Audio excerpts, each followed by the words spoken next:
అందరికీ నమస్కారం అండి. ఈరోజు నేను చేయబోతున్న వీడియో ఏంటంటే శివరాత్రి కదండి ఈరోజు. ఈ మహాపర్వదినం రోజున శివరాత్రి గురించి అందరికీ తెలుసు. కానీ నేను కొంచెం చెప్పాలనుకుంటున్నాను. ఎవరికైనా నచ్చితే కనుక లైక్, షేర్ అండ్ సబ్స్క్రైబ్ చేయండి. ఉపయోగపడుతుంది అనుకుంటే కనుక ఓపెన్ చేసి వీడియోని వినండి.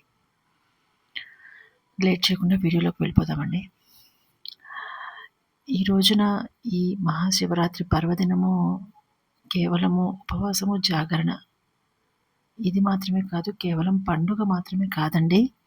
ఈరోజు ఈ పర్వదినానికి ఒక విశేషమైన ఎట్లా చెప్పాలంటే ఒక విశేషమైన విశిష్టత ఉంది. ఎట్లా అంటే ఉపవాసం అనేది మనం రోజంతా చేసి జాగరణ ఉంటాము. ఉపవాసం అంటే జనరల్గా మనము కొంత భోజనం మానడము అట్లా చేస్తూ ఉంటాం కదా. మనము దాన్నే ఉపవాసంగా అనుకున్నట్లయితే కనుక దేవుడికి దగ్గరగా ఉండలేకపోతాము. కానీ కొద్దిపాటి ఏదైనా అల్పాహారం తీసుకుంటూ దేవుడి నామస్మరణ చేస్తూ మనము కనుక జాగరణని కూడా పూర్తి చేసినట్లయితే కనుక చాలా బాగుంటుందండి. అది దేనికంటే కనుక ఆ జాగరణ అనేది మనం దైవనామస్మరణ చేయడం మాత్రమే కాదు. ఆ జాగరణలో ఉండే ఉద్దేశ్యం ఏంటంటే కనుక ఆత్మ పరిశీలన చేసుకోవడం. మనము మొత్తం అంతా కూడాను జాగరణనే చేస్తూ ఉండలేం కదా.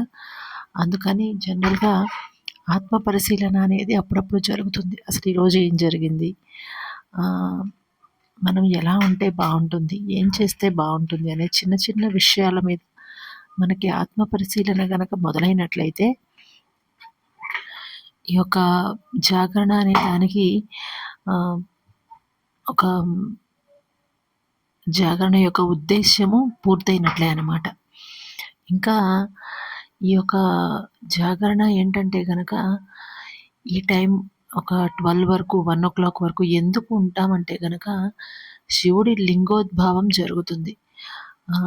అదే కాక ఈ శివరాత్రి రోజు శివుడికి పార్వతీదేవికి కళ్యాణం జరిపిస్తారంటండి.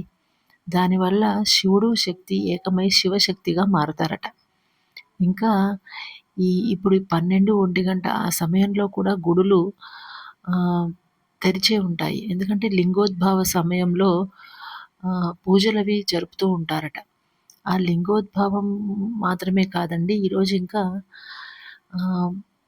శంకరుడు సముద్ర మథనంలో ఉద్భవించిన హాలాహలాన్ని కూడా ఈ రోజున స్వీకరించి లోకాన్ని రక్షించడానికి ఈరోజు ఆ హాలాహలాన్ని కూడా స్వీకరించాడని చెప్తున్నారండి. ఇంకా చెప్పాలంటే కనుక మన శివుడు, పరమేశ్వరుడైన శివుడు సృష్టి, స్థితి, లయ అన్నిటికీ కూడాను త్రిమూర్తులు ఉన్నారు కదండి. అందులో మాత్రమే కాదు, ఈ సృష్టి, స్థితి, లయలకు ఈ రోజున స్వామివారు ఆనంద తాండవం చేస్తూ ఉంటారట. ఇవి సరైన దారిలో సక్రమంగా నడుస్తున్నాయి అనే ఒక సంతోషంలో స్వామివారు ఆనంద తాండవం చేసిన రోజు కూడా ఇదేనంటండి. అందుకని ఈ రోజుని చాలా విశిష్టంగా స్వామివారు అమ్మవారి కళ్యాణాన్ని జరిపించి లింగోద్భవాన్ని అందరూ తిలకించి సంతోషంగా ఉంటారట ఈరోజు. ఈ రోజుకి ఇంతేనండి. నా వీడియో కనుక నచ్చితే లైక్, షేర్ అండ్ సబ్స్క్రైబ్ చేయండి. నమస్కారం.